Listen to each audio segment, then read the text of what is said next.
श्री राम जय राम, श्री राम जय जय राम, श्री राम जय जय राम, श्री राम जय जय राम, श्री राम जय जय राम। बोलिए श्याम रामचंद्र महाराज की जय।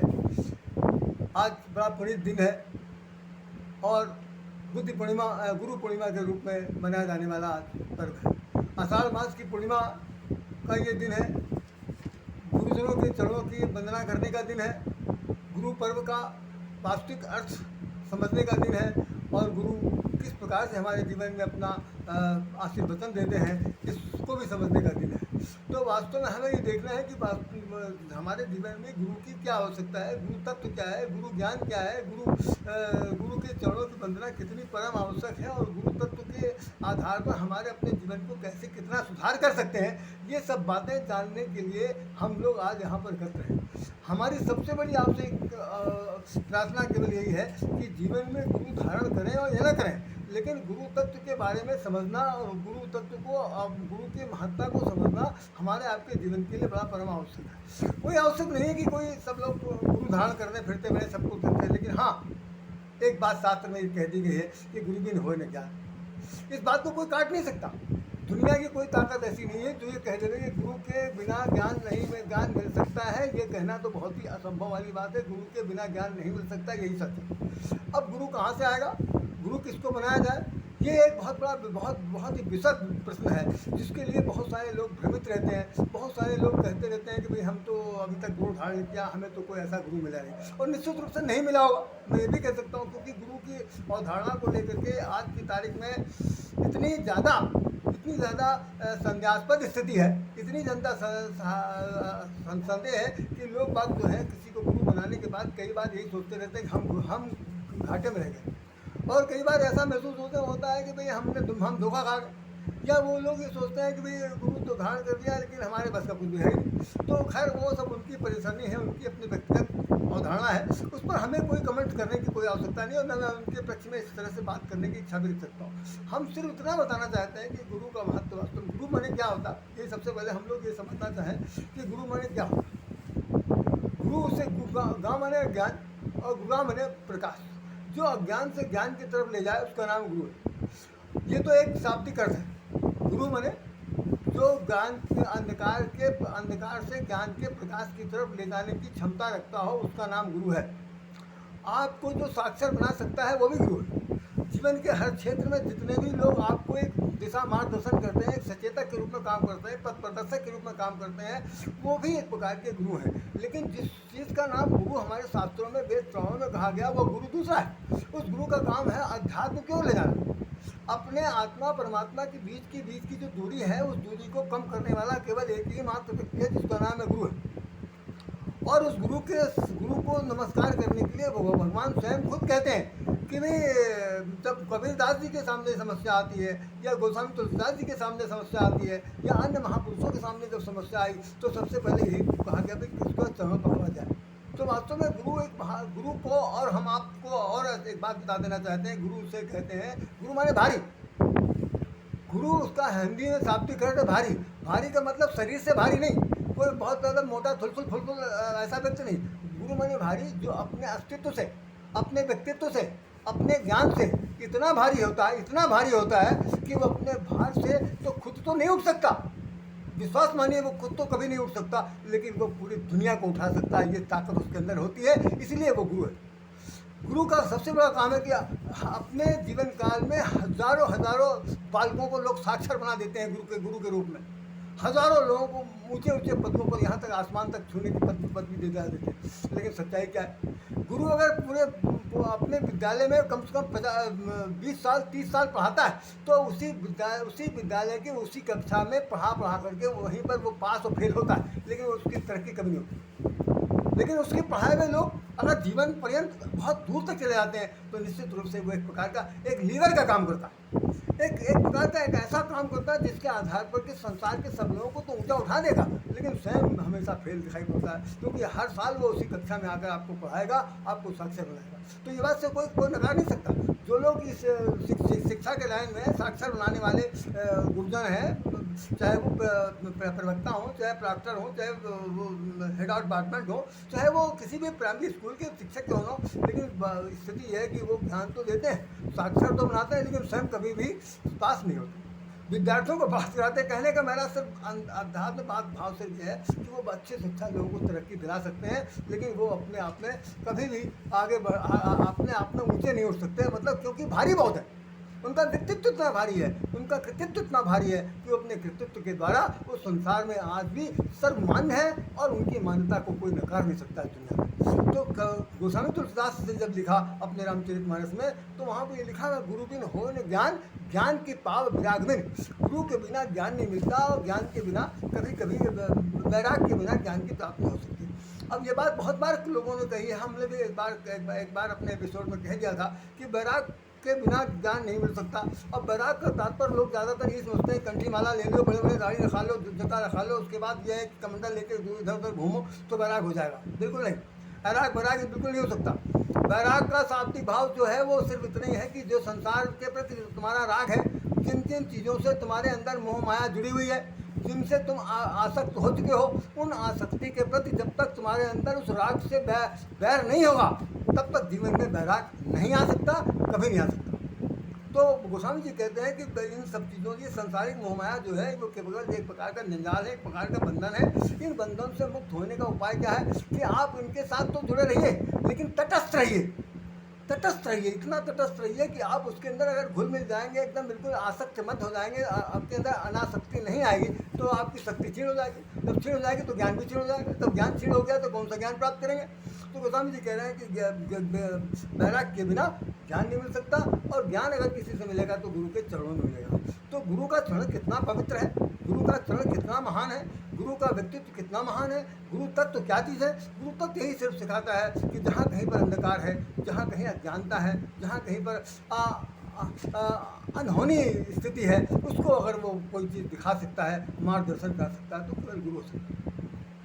यही कारण है कि आप देखिए कि सबसे पहले जब हनुमान चालीसा का आप पाठ पढ़ते हैं और जो लोग रामचरितमानस पढ़ते हैं, उसमें अयोध्या कांड का पहला दोहा, तो हनुमान चालीसा का पहला दोहा, उसमें लिखा हुआ श्री गुरु चरण सरोज रज, श्री गुरु चरण सरोज रज। किसका रज भाई? श्री गुरु चरण, गुरु के चरण का रज। श्री गुरु चरण सरोज रज, निज मन मुकुर सुधार, बरनौ रघुबर विमल जस, जो दायक बलचार। मतलब कह रहे हैं कि गुरु के चरणों के रज को हम अपने मन रूपी दर्पण में लगाना चाहते हैं। निज मन मुकुर सुधार, गुरु के चरण रज को हम ले करके अपने मन रूपी दर्पण के अंदर घिस करके दर्पण को साफ करेंगे। तो क्या खास बात भाई, पूरा आपका शरीर बिल्कुल चमचमा रहा, केवल मन ही खराब हो गया। तो मन को उन्होंने दर्पण सिर्फ इसलिए कहा, दर्पण सिर्फ इसलिए कहा कि सबसे ज़्यादा अगर कहीं गंदगी पैदा होती है तो मन में होती है। मन का मैला होना, मन का मनमानी होना, मन का अनियंत्रित होना ही सबसे ज़्यादा अज्ञानता की तरफ, अंधकार की तरफ ले जाने वाली एक बहुत बड़ा रास्ता। तो उस मन को सुधार करने के लिए उन्होंने कहा कि हमें तो सिर्फ गुरु के चरण के रज चाहिए, जिससे हम इसको अपने दर्पण को धोएं। आपने देखा होगा ये बहुत सारे हम अपने बचपन में हमने देखा है, अब तो मुझे मालूम नहीं क्या स्थिति होती। पहले बड़े बड़े जो पान की दुकान वगैरह होती थी, उसमें एक बड़े बड़े शीशे लगे रहते थे। जो पान पूछने जाते थे, पान खाने जाते थे, तो सबसे पहले वहाँ अपने शकल देखते थे। अब जिनके पास जैसी स्थिति तो उसके हिसाब से अपना मुझे भी तौ मारते थे, उसके बाद पान का बीड़ा खाते थे। तो शीशे के अंदर अपनी शकल देखते थे। तो जो तमोली था वो खास तौर से वो शीशे को चूने से रगड़ता था। मैं देखा हुआ हाल बता रहा हूँ, चूने से रगड़ करके साफ करता था, तो इससे हो जाता था कि उसका शीशा बिल्कुल एकदम चमचमाता था। तो कहने का मतलब ये है कि चूना कास्टिक है। चूना इससे अगर आप साबुन वाबुन से धोएंगे तो बात उसमें कहीं ना कहीं फिर भी दबा हो जाएगा, लेकिन इससे दर्पण को साफ करने के लिए खासतौर से चूने का इस्तेमाल किया जाता है। हमें अब इससे ज़रूरत नहीं। अब वो चूना अगर कास्टिक है तो कास्टिक को कैसे क्या करेंगे। और मन हमारा अम्लीय है, अम्लीयता जिसका अम्लीयता उसे कहते हैं। जैसे मान लीजिए कोई महल लग जाए, महल के ऊपर तेल पड़ जाए तो तेल के साथ उतना ज़्यादा वो सन जाता है महल गंदगी कि उसको बिना साबुन से रगड़े साफ नहीं हो सकता, बिना रगड़े साफ नहीं हो सकता। तो ऐसी स्थिति में मन में अगर गंदगी आ गई है और गंदगी जो है तेली है, तेली का मतलब इतनी चिकनी है कि उस पर कोई भी ज्ञान जैसी चीज़ बरसाओ तो पानी की सतह उस पर से फिसल जाएगी, ठहरेगा नहीं। तो अगर जो होता नहीं कि भाई बेअसर, वैसे भी तेलीय सतह वाला अगर कोई चीज़ बना हुआ होगा तो उसके ऊपर पानी डालेंगे तो नहीं ठहर सकता। तो अगर ज्ञान रूपी अमृत की धारा उस पर गिराई जा रही है और मन जो है मैला है तो मैले के ऊपर नहीं बैठ सकता। तो मैं आपको सिर्फ बता रहा हूँ कि गोस्वामी तुलसीदास ने ये लिखा कि मन मुकुर सुधार। तो मन रूपी मुकुर को, मन रूपी दर्पण को हम सुधारना चाहते हैं, इसके लिए हमने गुरु के चरणों के रथ की धूली को ले लिया। तो इससे क्या होगा, ये भी तो बहुत प्रश्न है, हर आदमी तो नहीं बता सकता और ना कोई गुरु जी इतनी जल्दी किसी को बताने वाले हैं। तो ऐसी स्थिति में गोस्वामी जी ने खुद बता दिया कि उससे होगा क्या कि श्री गुरु चरण सरोज रज निजमन मुकुर सुधार वर्णम रघुबर विमल यश जोधायक पंचार। तो कह रहे हैं हमारा जब मन शुद्ध हो जाएगा, मन में निर्मलता आ जाएगी, मन निश्चल हो जाएगा, तो ऐसी स्थिति में क्या होगा कि हम राम के नाम का सुयस गान करेंगे, राम का गुणगान करेंगे और गुणगान करने से क्या होगा कि हमें 4 प्रकार की सिद्धियाँ प्राप्त होगी। चलो भाई 4 प्रकार की सिद्धि दिलाने किसी को जरूरत नहीं है, सबसे पहले मन की सुधार करनी पड़ेगी। तो मन के सुधारने के लिए गुरु की आवश्यकता है, अच्छे मार्गदर्शन के लिए गुरु की आवश्यकता है, गुरु के व्यक्तित्व को जानने की बड़ी आवश्यकता है। और उसके साथ साथ गोस्वामी जी एक बार और लिखते हैं, रामचरितमानस का बिल्कुल पहला, जैसे आप पुस्तक खोलेंगे तो सबसे पहली चौपाई यही है कि बंदम गुरु पदम परागा असुरति सुभाष सरस अनुरागा।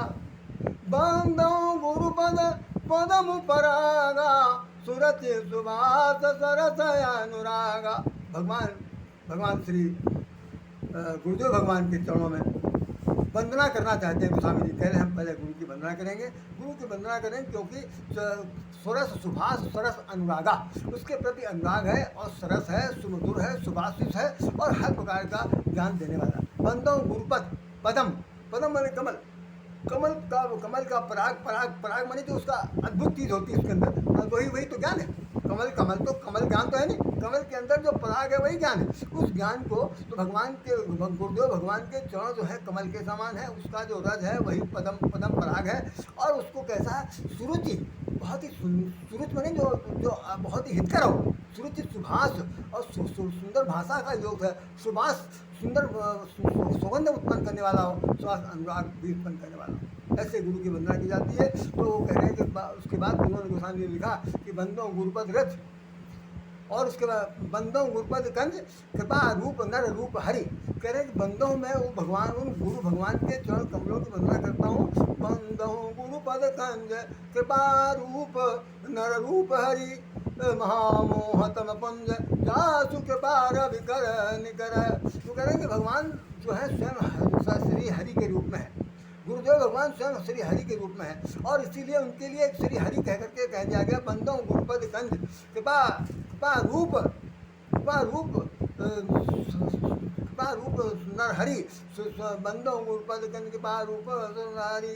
इस प्रकार कह करके उन्होंने पूरे वर्णन किया और वर्णन करने के बाद बताते हैं कि जो भगवान का स्वरूप है वो हमारे भगवान के रूप में गुरु जी है। दूसरी चीज़, हम लोग एक बात और भी पढ़ते हैं अपने रामचरितमानस, आपने पढ़ा होगा तमाम सारे वेद वेदांतिक लोग चर्चा करते रहते हैं, उसमें कहते हैं कि गुरुर् ब्रह्मा गुरुर् विष्णु गुरुदेवो गुरु महेश्वरा गुरु साक्षात परम ब्रह्म तस्मै श्री गुरुवे नमः। फिर सुनिए, गुरुर् ब्रह्मा गुरुर् विष्णु गुरुदेवो महेश्वरा गुरु साक्षात परम ब्रह्म तस्मै श्री गुरुवे नमः। तो गुरु जी हमारे क्या हैं, जैसे हमने बताया उनका क्या अस्तित्व है, उनका क्या स्वरूप है, हमारे जीवन में क्या हो सकता है, तो उनको तीनों रूपों में प्रकट कर दिया गया कि गुरु साक्षात परम ब्रह्म तस्मै श्री गुरुवे नमः। तो वो पहले तो ब्रह्मा है।